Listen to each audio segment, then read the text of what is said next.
It is here, the Locked On Podcast Network, top 100 NFL players for 2025, 1 through 100. We've got it for you. Immediate reaction as the list drops today, and maybe even some argument all the way up at the top at number 1 on today's Peacock and Williamson. NFL analyst Brian Peacock and former NFL scout Matt Williamson bring you expert NFL analysis every day in less than 30 minutes. Get an inside look at the NFL on the field and in the front office with elite breakdowns to next-level analysis and in-depth information only for the real NFL fans. This is Peacock and Williamson, and it starts now.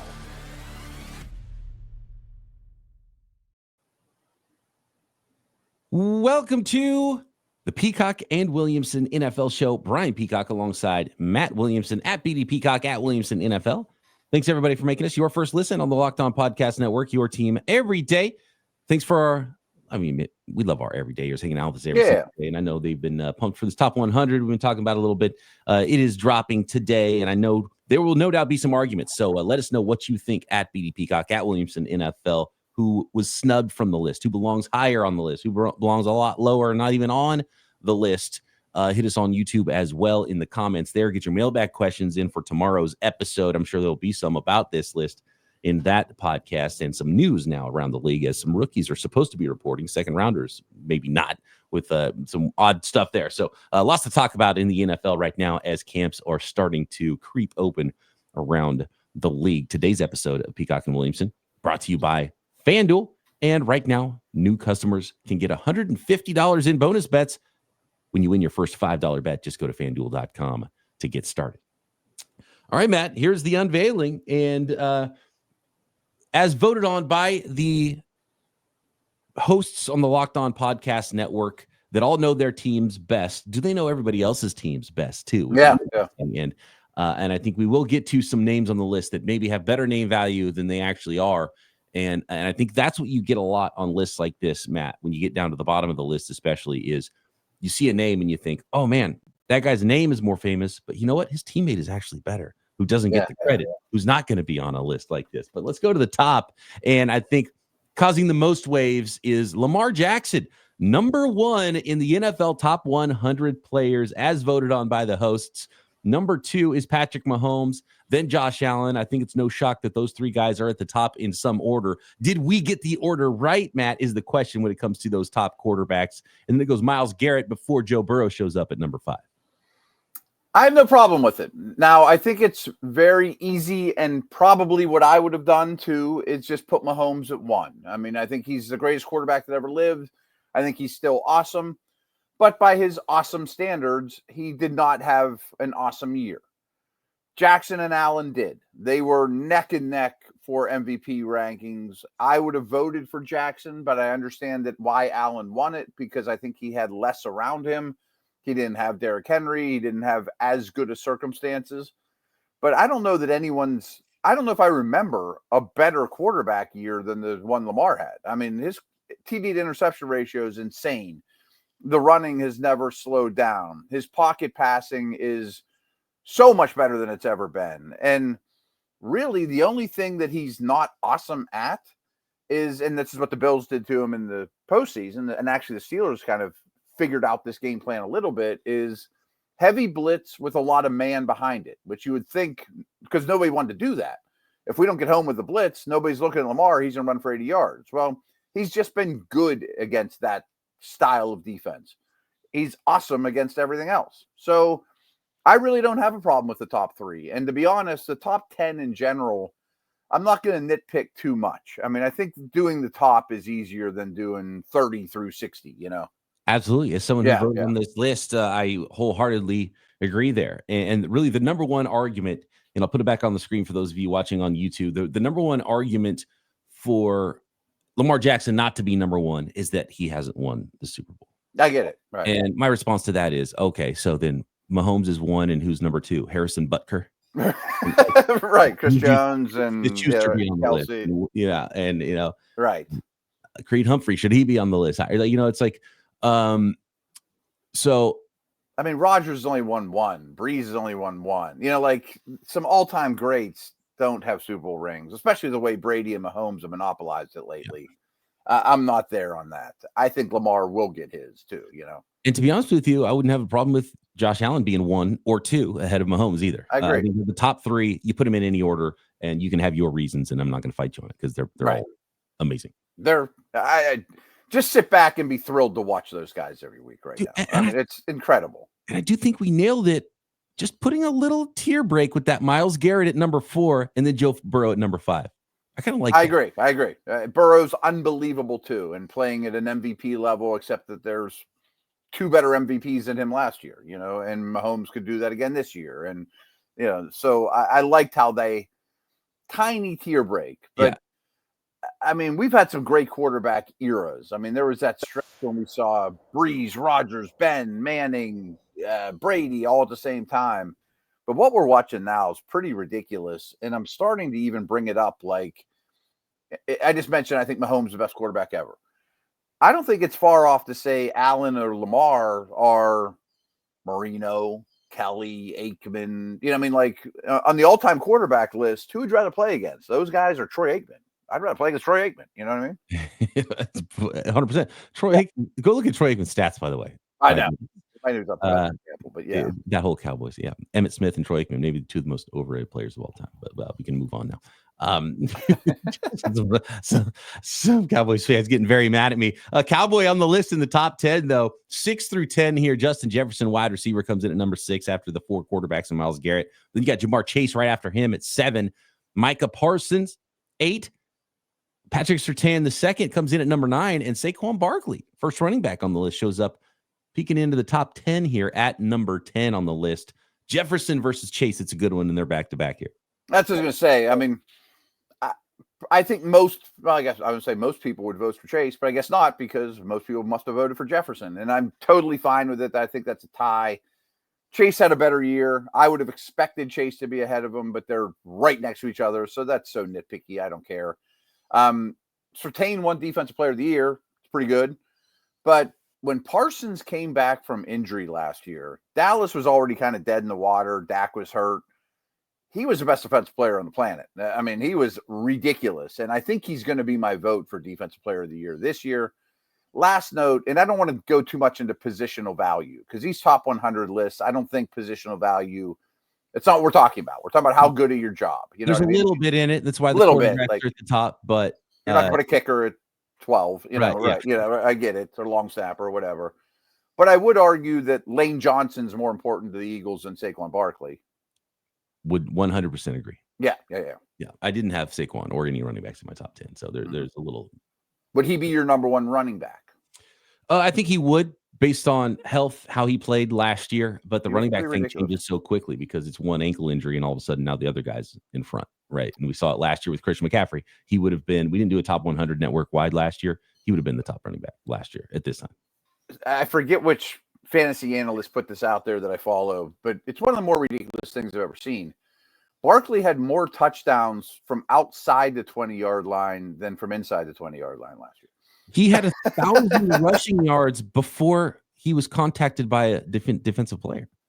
Yeah, That's it's the all the worlds colliding at once, right? Yeah, behind the great offensive line. So give me the offensive line, then I'll take Saquon after that. And that's exactly how the Eagles built it. Right. Good work by them, of course. Yeah, right. Yeah, no Put doubt. The cherry on top, you know. We're going to get through the rest of the top 100 here, 11 through 100, and maybe some snubs and some players that are a little too high, a little too low. I'm okay with how things are going so far in the top me too. 10. Next.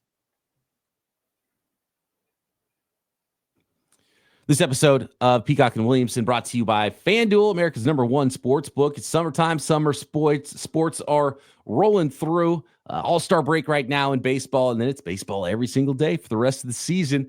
And whether you're into baseball under the lights, golf on the green, high-stakes soccer action, FanDuel is the best way to make every game even more exciting. And, of course, there is no end to the ways you can already bet on the 2025 NFL season. Weekly lines are already up at FanDuel for every game, and you can bet on your favorite team to win the Super Bowl and so many more props for the 2025 season. You're already following the action. Why not make it a little more thrilling? With FanDuel, you can get in on the game while your friends are getting sunburned at the beach. And, in fact, you can also play while you are getting sunburned on the beach with the FanDuel app. So if you're new to FanDuel, New customers can bet just $5 and get $150 in bonus bets if your first bet wins. Just open the FanDuel app today or visit FanDuel.com to get started.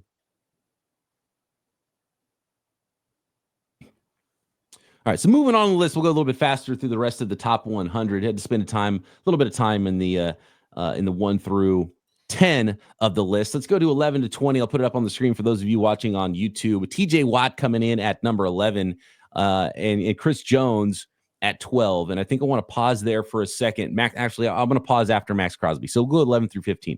TJ Watt, Chris Jones, 12. Penei Sewell, 13, first offensive tackle on the list. Derrick Henry, our second running back, is at number 14. And then Max Crosby comes in at number 15. So a lot of edge rushers at the top of this list. Trey Hendrickson in the top 20 as well, coming in at number 20. Nick Bosa at number 17. Do you think this is the right order for those defensive ends in the NFL? And I know there's some Steeler fans that would like to argue TJ Watt over the two guys that were ahead of him in Micah Parsons and Myles Garrett, but I would not put him ahead of those two. I spend too much of my life talking about Watt versus Garrett, and I almost lose my black and gold license because I do think Garrett's the slightly better player, and people hate me for that. But anyway, he's the most freaky, and I think he's the most freaky, right? It bears out. And the other thing is, it's similar to you with you should have seen the comments in our episode of the AFC North on YouTube, Matt. I don't know if you've noticed those, but there's some folks that are like, man, they're not even mad at you. They're just like, man, it's tough seeing Matt Williamson talk so good about the Baltimore Ravens football team. Oh, sure. Yeah, they take it. I mean, they take it hard. Don't get me wrong. So I'll nitpick again. I would have Bosa over Crosby. I would have Lane Johnson over Sewell at right tackle here. And I'm glad Hendrickson, that's a weird way of saying it. I'm glad Hendrickson is last on these 20 because he's the one that stood out to me like, I'm not sure he's as good as everybody else I'm looking at, you know? And he's a really good player. And he's a great player, yeah. A tier break maybe from some of the other guys we've talked about here and the rest of this top 20 and Trey Hendrickson. So you start to get in, I think, after this top 20, you start to really get into territory where you could argue a guy 75 or 25. And I think that's where it gets pretty interesting here. The rest of the top 20 here. Oh, also, I would have Dexter Lawrence ahead of Chris Jones at this point as best defensive tackle. Interesting. We have not guard has changed because Chris Jones has been the guy. No doubt. Yeah. Since Aaron Donald, that's been his, you know. Yeah. So TJ Watt, Chris Jones, Penei Sewell, Derrick Henry, Max Crosby. Then it goes AJ Brown, 16, Nick Bosa, 17, Lane Johnson, 18, CeeDee Lamb, 19, Trey Hendrickson, 20. So we're starting to see a couple offensive tackles trickle in here. We've seen a bunch of wide receivers and a bunch of defensive linemen, and of course the quarterbacks at the top. Moving into the 20s here, 21 through 30. Tristan Wirfs, George Kittle at 22, the number one tight end on the list. Derek Stingley Jr., Fred Warner at linebacker, the number one linebacker on the list. You got Tyreek Hill showing up at wide receiver. Is he still that guy, Matt? Tyreek Hill at 25. Yeah, that one stood out to me, but boy, I don't know where I would have ranked him because, I mean, so much respect. I think he'd have to fall off again this year for me to say he's not a top 5 to 8 receiver. And I think he is 5th on this list at that position. So I'm fine with it, but tentatively. And oh, by the way, didn't he run like an obscene track time just for fun the other day or recently too, you know? Recently signed Sauce Gardner would not be in my top 30 though. Not especially after this past year. No. You think it's right to have Surtain clearly ahead of everybody and then Stingley ahead of Sauce then? Yeah, I'm fine with the order, but Gardner would not be mentioned yet for me. Interesting. Okay. Yeah. Gardner, by the way, coming in at number 28 because 26 is Kyle Hamilton, safety for the Ravens. Creed Humphrey, center on the list, coming in at number 27. Sauce, 28. Jordan Mailata. Love seeing the love for him because he is a really good football player. Had an awesome year last year. Aiden Hutchinson hurt last year. Dings him. He's down at 30. I have a feeling he'll jump ahead of Trey Hendrickson probably after this year, especially with the way that Trey Hendrickson's season is starting potentially. Last note that you'll probably endorse, Trent Williams should have been mentioned by now. Yeah, but again, he was banged up, and so that's going to knock you down. And so we're seeing, Aiden Hutchinson, Christian McCaffrey, Trent Williams, guys that didn't really get a full season in. Trent at least played 10 games, but and they were high level stuff, but maybe not quite at the high level when he was breaking the PFF grading system a couple of years ago. Right. And I think it's fair if you say, look, the changing of the guard has happened. It's Penei Sewell, ahead of Trent Williams and Wirfs, and some of these other guys. I'm okay with it, and Trent is going to show up on this list. Moving ahead into the 30s, Jaden Daniels, number 31. There's been some argument. This is what the comment of one, of course, Washington fan said, only a Cowboy fan would rank Micah Parsons ahead of Jaden Daniels. What do you think about that comment?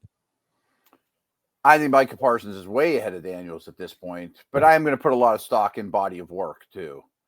You have to. You have to. You can't have one good year and then be like, oh, best player ever, right? Right. See how kind of the Trent Williams conversation. Right.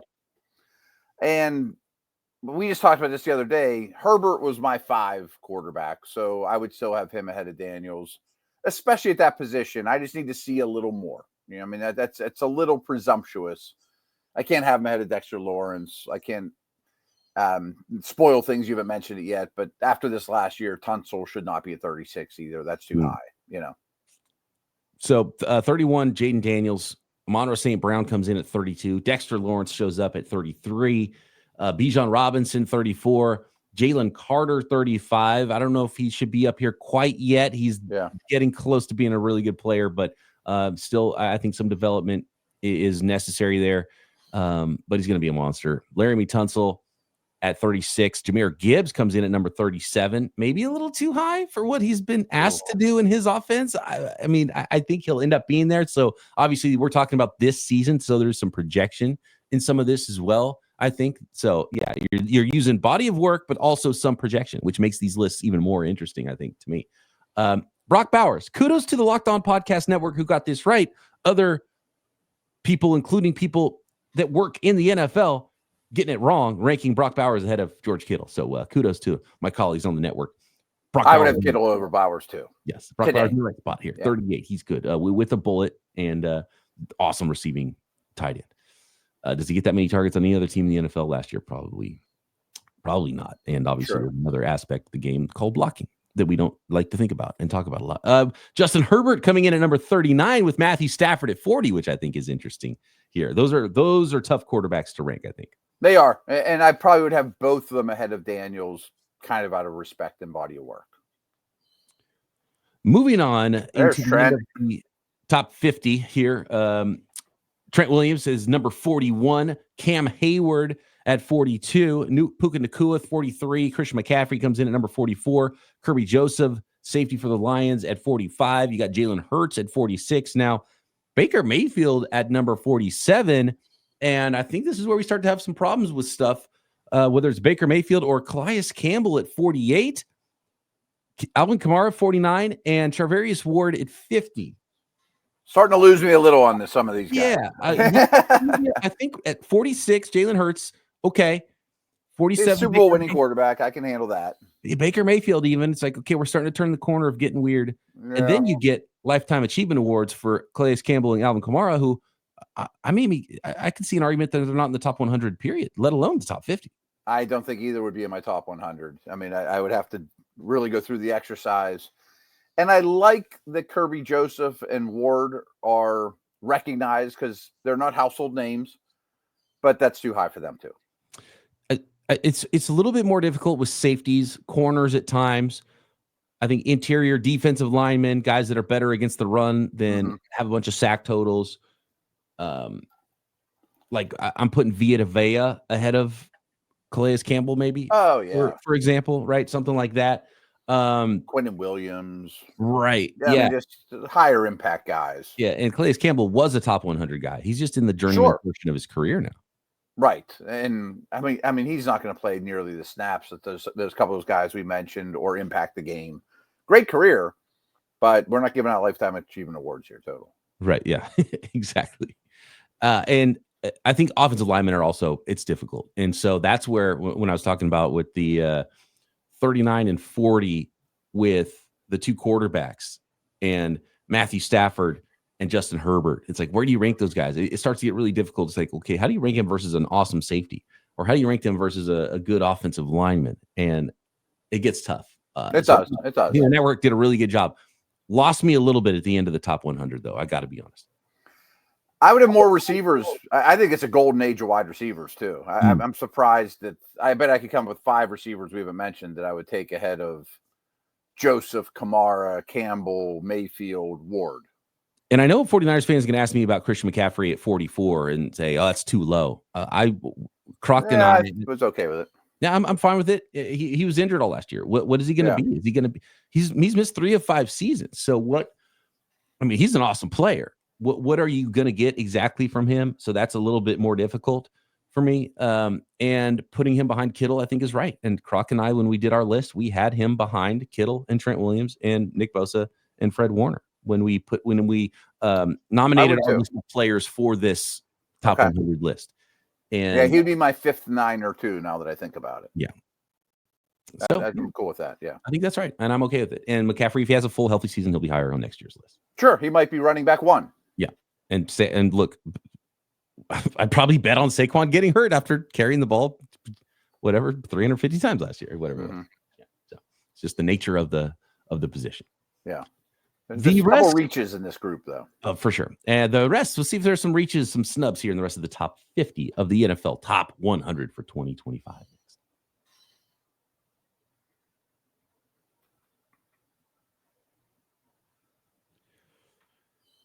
And you can go and check out the NFL top 100, the full reveal show on Locked On Sports today.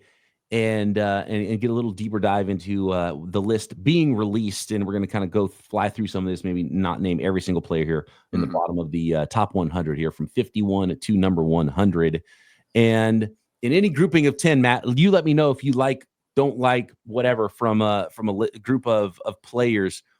Zach Bond jumps onto the list after a phenomenal year last year. He comes in at number 60. Trent McDuffie, I think he deserves some credit, and I'd probably put him ahead of some other guys on the list already. Cornerback for the Kansas City Chiefs has turned into a really phenomenal player. Christian Darrisaw, a little banged up last year, has been a great player. Joe Thuney shows up here at number 54, now a Chicago Bear.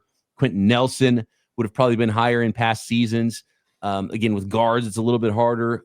Back 9 of careers, it's like Joe Thuney and Quentin Nelson, they're still phenomenal. Are they still that guy? I think you just put him in the middle of the top 50. So I think I might have put him in right in this same area as well. Yeah. The last screen we saw, I had a lot of issues with. This one, I really don't. I think we can kind of move on. Jared Verse has arrived. I am a believer. Yeah. Some definite new arrivals. Obviously, second-year guy Jared Verse wasn't going to be on the list last year. But Zach Bond showing up. Devin Witherspoon as well, number 59 here. And CJ Stroud cool with that, at 58. He's going to be higher next year. I agree. I'm buying low on him all day long. Yeah. Absolutely. Little sophomore slump. It happens. Which is also the cautionary tale for Jaden Daniels. Oh, no doubt. No doubt. It's hard to go back-to-back that early in your career. Here's your guy, Nico Collins. You talked about wide receiver. He comes in at number 61. Should he be higher on your list? Probably. I think he's a great player. I have a problem with Travis Hunter.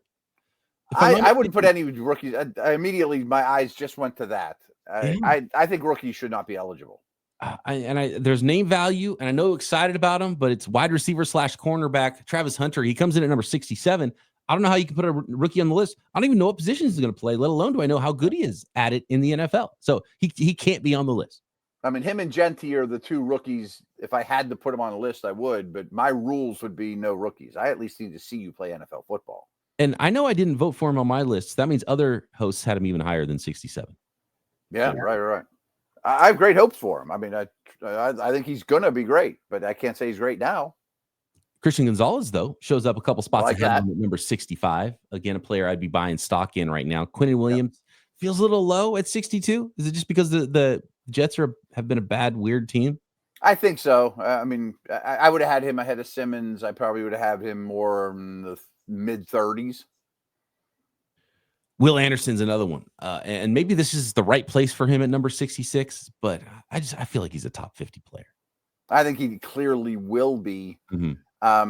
I know this is nerdy, but Quinn Miners to me is the best guard in the league. And the people just don't know it yet. And I think they'll quickly figure that out. And I don't blame everybody. It's the most difficult thing to grade for people who don't follow a team day to day or just really geek out on Right. offensive linemen is how to grade interior offensive linemen. Like, I don't mean to single these guys out, but with the Locked On Bears and Seahawks and Patriots hosts really understand how great Quinn Miners is yet. Maybe not, and I don't blame them one bit. Until your team plays against them and you really break it down and you see the film and you go, this guy's really great. Usually you're going to be there a year too late on ranking offensive linemen, generally. Absolutely. Especially guys that weren't like top 10 picks in the NFL draft.